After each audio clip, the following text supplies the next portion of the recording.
제가 지난주 금요일에요. 허리를 다쳤습니다. 그래서 설교를 준비하고 주일 준비하다가 그대로 그냥 누워버린 거예요. 그래서 꼼짝없이 누워있는데 하나님이 오늘 준비하고 있었던 설교를 완전히 다 리셋시켜 버리시더라고요. 그래서 좀 당황을 했습니다. 일주일밖에 안 남았는데 그러면서 주님이 제 20대를 반추하게 하셨어요. 돌아보게 하셨어요. 그러니까 여러 번 만난 때였겠죠. 그때 저라는 청년은요, 수많은 불안과 우울, 그리고 이기심, 탐심, 미움, 억울함으로 점철되어 있었습니다. 그런 제가 지푸라기처럼 유일하게 그때 당시에 잡을 수 있었던 것이 무엇이었냐 하면요, 기도였습니다. 너무 홀리하게 생각 안 하셨죠? 네. 당시에 저는 공황장애가 뭔지도 몰랐었어요. 그런 단어가 사회에 들려오기 전이었었고, 그런 상태에서 꽤 오랜 시간 동안 공황장애를 겪어왔어요. 그래서 이 통제 안 되는 제 상태를요, 좀 잠재우기 위해서 저한테 몰핀을 주듯이 저는 기도를 하고 또 기도를 했습니다. 기도를 하면 그나마 좀 편안해졌었거든요. 저는 살려고 기도를 했었습니다. 좀 다른 얘기를 할게요. 갑자기 무거운 얘기를 했으니까. 경부고속도로 아시나요? 한국에 있는? 네, 한국에 있는 서울에서부터 부산까지 내려가는 경부고속도로예요. 하이웨이예요. 근데 이 하이웨이가요, 너무 빨리 공사가 됐어요. 2년 반 만에 됐대요. 길이가 멜번에서 시드니까지 가는 거리 한 절반 정도 되는 그 거리를 갖고 있거든요. 그거를 2년 반 만에 했다고 합니다. 그러다 보니까 부실 공사가 많았었던 거예요. 그래서 하이웨이, 그 경부고속도로를 완공하고 나서 5년 동안 그 고속도로의 한 70% 이상을 다시 보수공사를 했다고 해요. 자, 이제 이야기를 다시 모아볼게요. 지난주 금요일에 제 허리가 무너지고 오늘 설교의 방향이 완전히 리셋되고 제 20대도 돌아보면서요, 오늘 말씀을 준비하는 이번 주중 내내 제 마음이 한없이 낮아지기 시작했습니다. 20대 때 살기 위해서 시작한 기도가 제게는 이를테면 너무 급해서 일단 깔고 경부고속도로 같았던 거예요. 보수공사가 잔뜩 필요한 고속도로예요. 그래서 다시금 그 보수공사를 하나님이 하고 싶어 하시는구나 라는 마음이 이 설교를 준비하면서 들었기 때문에 제 마음이 어려웠었던 거죠. 그래서 하나님한테 여쭙습니다. 이렇게까지 저를 낮추셔서 이 자리에서 주님이 어떤 말씀을 나누고 싶으신 건가요? 라고 그렇게 여쭤봤었을 때 그때 든 마음은 너만 보수공사가 필요한 게 아니다 라는 것이었습니다. 그래서 오늘은요, 저와 그리고 여기 계신 누군가에게도 필요할지 모를 그 보수공사에 대해서 나누려고 합니다. 깊은 기도를 통한 하나님과의 친밀한 관계 형성에 대해서요. 저한테 시간이 그렇게 있지는 않아요. 그래서 기도의 기본에 대해서는 과감히 오늘 패스하고요. 주님과 깊이 교제하는 깊은 기도란 어떤 모습인지 오늘 본문을 통해서 보도록 하겠습니다. 쟤는 계속 저렇게 떠 있을 거고요. 이해를 위해서 본문이 보여주는 깊은 기도의 단계를 세 가지로 지금 정리해봤어요. 말씀드릴게요. 바람을 낳은 것 같은 기도, 첫 번째. 두 번째는 소망의 기도, 세 번째는 침묵의 기도입니다. 자, 먼저 이사야 26장 17절에서 18절 오늘 본문이죠. 거기를 세 번역으로 제가 다시 읽어드릴게요. 바람을 낳은 것 같은 기도이죠. 첫 번째 기도. 마치 임신한 여인이 해산할 때가 닥쳐와서 고통 때문에 몸부림치며 소리 지르듯이 주님, 우리도 주님 앞에서 그렇게 괴로워하였습니다. 우리가 임신하여 산고를 치렀어도 아무것도 낳지 못하였습니다. 우리는 이 땅에 구원을 베풀지 못하였고 이 땅에서 살 주민을 낳지도 못하였습니다. 자, 본문의 화자는요, 기도하는 우리라는 공동체를 대표하는 이사야 선지자입니다. 이사야는 어려움에 처한 남녀다를 애처롭게 바라보면서 정말 애를 낳듯이 해산하듯이요, 아주 고통스럽고 간절히 해오고 있었어요. 그런데 그 엄청난 기도의 결과가 무엇이라고 나오고 있죠? 아무것도 없는 거예요. nothing인 거예요. 이사야는 그런 자신의 기도의 무력함을 18절에서 이렇게 표현해요. 아무것도 낳지 못했다. 그것을 개역개정에서는 바람을 낳은 것 같아서 이렇게 시적으로 표현하고 있습니다. 자, 그렇다면 바람을 낳은 것 같은 기도란 무엇일까요? 깊은 기도의 1단계인데 바람을 낳은 것 같은 기도란 말씀드렸듯이 기도의 결과가 아무것도 없는 기도를 말해요. 이 기도는요, 내 뜻대로 하는 것이 아닙니다. 하나님의 뜻대로 하는 기도입니다. 그것도 아주 열심히 목숨 걸고 하는 기도죠.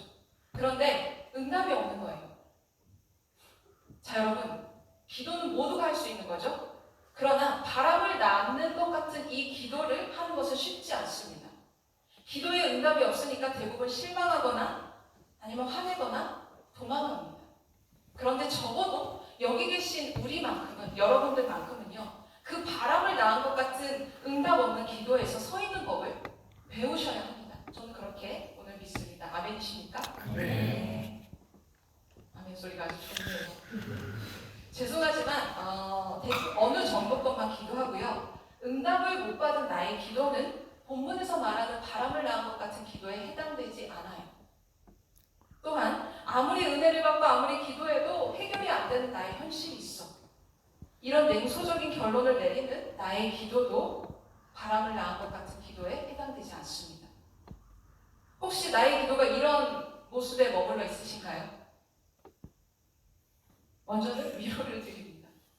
그리고 도전을 드려요. 멈추지 마시고 기도의 더 깊은 단계인 바람을 낳는 것 같은 그 기도까지 나아가십시오. 어떻게 가느냐? 이게 문제죠. 전적인 하나님의 은혜로 갑니다. 그러나 그 은혜에 반응하는 건 여러분 내 몫이라는 것을 우리가 기억해야 돼요. 자, 깊은 기도로 가기 위해서요, 오직 주님의 은혜를 갈망하십시오. 그러면서 내 몫을 하세요. 기도는요, 기도로 배워가고 돌파하는 겁니다. 기도로 또 돌파하는 겁니다. 예를 들어서 적어도 여러분 교회에서, 여러분이 섬기는 그 교회에서요, 기도의 자리들이 있지 않습니까? 수요 예배도 있을 것이고요, 금요 예배도 있을 것이고, 새벽 예배도 있을 것이죠. 그 자리들을 지키십시오. 거기서부터 시작하세요. 아니면 내가 방 하나에 살고 있어요. 나 기도할 곳이 없는데요. 아니요. 어느 한 구석 이렇게 꾸미십시오. 여러분들이 기도할 수 있게 해놓으시고요. 방석 하나 두시던지 카펫 하나 두시던지 그곳에서 시간을 지키시고, 그리고 그곳에서 내가 기도할 것들을 기도하세요. 내 몫이 있어야 됩니다. 기도로 기도를 돌파해야 합니다. 고기도 먹어본 놈이 알잖아요. 기도도 그렇습니다. 기도하는 방법을 모르겠어서, 깊은 기도가 뭔지 모르겠어서 주춤하고 계시다면요, 아니요, 거기에 주춤하고 계시지 마시고 일단 기도하기를 시작하세요. 시간과 공간을 여러분들이 정하십시오. 기도를 하시면서 그 기도가 나를 더 깊은 기도로 이끌고 가시는 것을 경험하셔야 합니다. 아멘이십니까? 아멘. 네. 반드시 바람을 낳은 것 같은 기도까지 기도로 나아가세요. 그래야 하나님과의 친밀함의 문이 확 열립니다. 자, 이제 우리는요, 본문에서 이사야가 이룬 바람을 낳은 것 같은 기도에 내가 설 날을 믿음으로 바라보는 겁니다. 아멘이시죠? 아멘. 네. 그러면 그때 어떨까요? 내가 목숨 걸고 막 기도했어요. 하나님의 뜻에 대해서요. 근데 아무 응답이 없어요. 그때 기도자인 나는 어떻겠습니까? 눈빛으로 얘기해 주시는 거죠. 네, 18절과 17절에 나타난 이사야를 봅시다. 그의 모습은요, 개의치 않았어요. 사실대로 따박따박 얘기를 합니다. 이미 바람을 낳은 것 같은 기도에서 기도자는요, 기도 결과에 연연하지 않아요. 기도를 하며 주님과 깊은 교제를 이미 했거든요. 거기에 만족이 다 된 겁니다. 여러분, 배우자 달라고 기도하시죠? 아니십니까? 그 기도가 이루어지시길 축복합니다. 아멘? 네. 근데요, 배우자 달라고 기도를 하시다가 나의 진짜 신랑 대신 예수님을 먼저 만나시기를 축복드립니다. 나 주님의 기쁨 되기 원하네, 이 찬양 있잖아요. 내가 원하는 한 가지, 주님의 기쁨이 되는 것. 왜 우리는 이 고백을 찬양의 가사로만 생각하고 계십니까? 우리가 원하는 한 가지가 배우자가 아니라요, 친구가 아니라 성공이 아니라 1등이 아니라 인기가 아니라요, 주님이 되기를 기도합니다. 네, 아멘. 자, 계속 나아가 볼게요. 이사야가 바람을 낳은 것 같은 기도를 하고 나서도 기도 결과에 연연하지 않을 수 있었던 이유는요, 그는 자신이 한 기도가요, 영원의 관점에서 그 언젠가에 응답될 것을 믿음으로 내다봤기 때문입니다. 당시 이사야가 살아갔던 시절은 남유다 히스기야 왕 시절에 가서 영적으로 반짝했었거든요. 하지만 이사야는 남유다가 그럼에도 불구하고 곧 멸망할 것을 알고 있었어요. 예언적으로 바라봤습니다. 즉 이사야는 남유다가 멸망할 것을 알면서도 지금 남유다의 구원을 위해서 기도하고 있는 거라고요. 왜요? 왜 그랬을까요? 멸망할 거 아는데. 이사야는요, 기도 가운데서 우리가 살아가는 이 물리적인 시간대를 뛰어넘어서요, 영원 속에 존재하는 하나님의 나라를 보는 자였거든요. 즉 그는 몇백 년 상간에서는 자신의 기도가 응답되지 않다는 것을 알고 있었어요. 그러나 언젠가 역사하신 하나님을 바라봅니다. 그런 이사야였기에 그는 이사야 오늘 26장이죠. 근데 53장에 가서 700여 년 후에 오실 메시아를 생생하게 예언할 수 있었던 거예요. 그는 고난받는 종으로 올 메시아가 이루실 완전한 구원이 지금 자신이 이곳에서 간구하는 남유다의 구원에 대한 응답이 될 것을 소망의 인내로 바라본 것입니다. 그래서 이사야는 응답이 없는 기도 속에서도요, 소망을 선포할 수 있었던 거예요. 여러분 이렇게 기도하실 수 있겠습니까? 깊은 기도의 두 번째 단계인 소망의 기도는 이렇게 영혼의 관점에서 시작됩니다. 이사야가 응답 없는 기도 속에서 드린 소망의 기도를 한번 볼까요? 19절입니다. 주의 죽은 자들은 살아나고, 죄송합니다. 그들의 시체들은 일어나리이다. 티끌에 누운 자들아, 너희는 깨어 노래하라. 주의 이슬은 빛난 이슬이니 땅이 죽은 자들을 내어 놓으리이다. 아멘. 그는 소망을 선포하고 있어요. 고통 속에서도요. 자신의 기도가 하나도 이루어지지 않는다는 것을 알고 있으면서도요. 자, 그렇다면 이렇게 본문 19절까지 해서 주님을 신뢰하면서 소망을 선포하던 기도자가 우리에게 제안한 그 다음에 친밀한 기도의 여정은 무엇입니까? 나와 있을 본문에 여러분들이 뽑아내시면 됩니다. 바로 본문 20절을 볼게요. 세 번역으로 읽어드리겠습니다. 나의 백성아, 집으로 가서 방 안으로 들어가거라. 들어가서 문을 닫고 나의 진노가 풀릴 때까지 잠시 숨어 있어라. 한마디로요, 고통스러워도 기다리라는 거예요. 친밀함을 만들어주는 깊은 기도의 단계 세 번째는요, 침묵의 기도입니다. 우리는 여기서 로마서의 말씀을 한번 볼 필요가 있는데요. 기억할 필요가 있어요. 로마서 8장 25절 말씀입니다. 로마서 8장 25절 말씀이에요. 만일 우리가 보지 못하는 것을 바라면 참음으로 기다릴지니라. 아멘. 여러분, 우리는 기도할 때 더 크고 더 높은 것을 얻고자 애쓰려는 함정을 경계해야 합니다. 기도의 자리는요, 내가 원하는 결과를 생산하는 공장이 아니에요. 기도는요, 하나님이 일하심을 기다리는 나의 항목이 존재하는 곳이고요, 내가 주님을 신뢰하는 공간입니다. 바람을 나는 것 같은 기도에 서 계십니까? 잘하셨습니다. 그러신 분이 계시다면 잘하셨습니다. 기도의 응답이 없는데도 믿음으로 소망의 기도를 선포하셨습니까? 잘하셨습니다. 근데요, 내가 드린 소망의 기도 때문에 흥분하시면 안 됩니다. 그 소망의 주관자는 내가 아니라 예수님이세요. 예수님이 일하실 때까지 그분을 신뢰함으로 그분께 나를 맞춰가야 합니다. 여러분, 하나님과의 친밀함은요, 내 영혼을 잠잠케 하고 주님께 내 생각을 맞출 때 시작되고 깊어져 갑니다. 아멘이십니까? 네. 이 친밀함을요, 기도를 깊게 드리며 배워가십시오. 조금 전에 저희가 로마서 8장 25절 말씀을 보았죠. 이어서 좀 더 볼게요.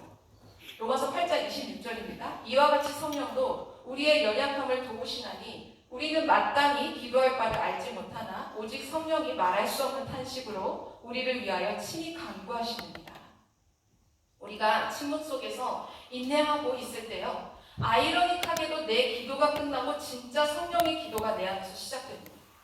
또한 이때 그동안 고통 속에서 기도하면서 생채기가 났던 나의 내면도요, 성령님이 치유해 주시면서 동시에 그때 우리는 성령의 일하심이 어떤 건지 진짜 알게 되는 겁니다. 계속해서 좀 더 볼게요. 로마서 8장 28절 알거니와 하나님을 사랑하는 자, 곧 그의 뜻대로 부르심을 입은 자들에게는 모든 것이 합력하여 선을 이루느니라.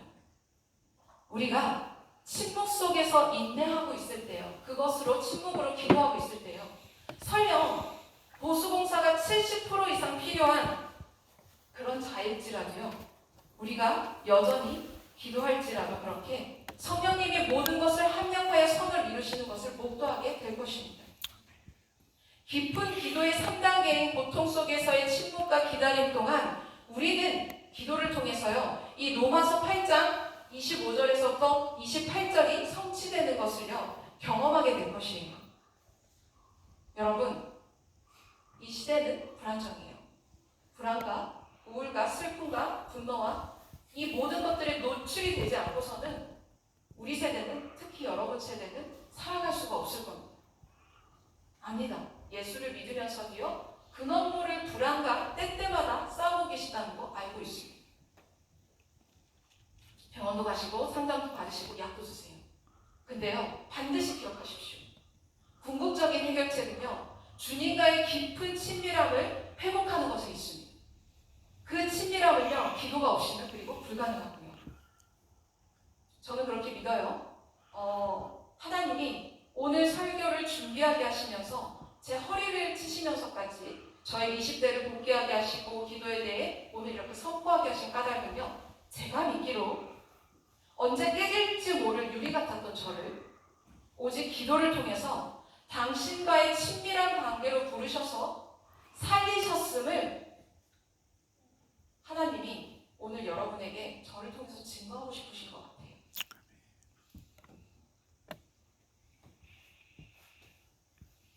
혹시 오늘 기도에서 주춤하고 계신 분이 있으십니까? 더 미루지 마십시오. 바람을 낳은 것 같은 기도에 설 수 있도록 기도로 다름질 치세요. 아까 말씀드린 것처럼 어떻게 다름질 치느냐? 기본적인 것들부터 하십시오. 여러분들의 개교에 있는 모든 기도의 자리에서 내가 기도하기를 노력하세요. 그리고 아까 말씀드린 것처럼 나만의 기도할 수 있는 공간과 시간을 마련하십시오. 그래서 그렇게 하나님 안에서 친밀한 기도자가 되어가십시오. 친밀한 기도의 첫 단계인 바람을 낳는 것 같은 그 기도에 서십시오. 거기에 서시면 두 번째 소망의 기도와 세 번째 침묵의 기도에는 자연스럽게 가시게 될 겁니다. 그렇게 하여서요, 내색은 하지 않지만, 하기 어렵지만 늘 근원 모를 불안을 가지고 살아가는 여러분 세대의 청년들에게 여러분이 외쳐주세요. 알려주세요. 그 불안과 우울의 진짜 해결책이 있다고요. 믿음으로 서서 지지 말라고요. 소망을 가지라고요. 기쁨을 가지라고요. 이 부르심을 위하여서 주님 한 분만으로 만족하실 수 있는 신부의 영성을 가진 기도자로 저와 여러분이 서시길, 그렇게 결단하시길 주 예수 그리스도의 이름으로 기도하고 축복드립니다.